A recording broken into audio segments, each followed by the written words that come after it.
कड़ी बनी है भाई कड़ी रेसिपी बनाने वाला है बंदा इधर देख समान भाई इधर ऐ साले मेरे ने रेसिपी बनाई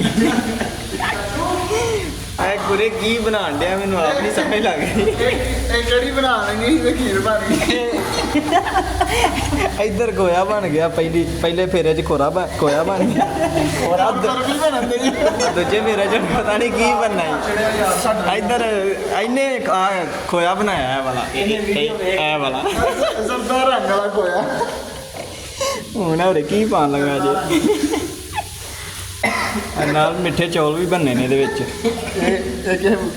मशहूर सेंटर खीर पा के खानी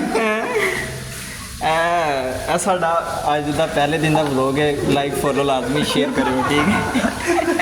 है ठीक है ओके थैंक यू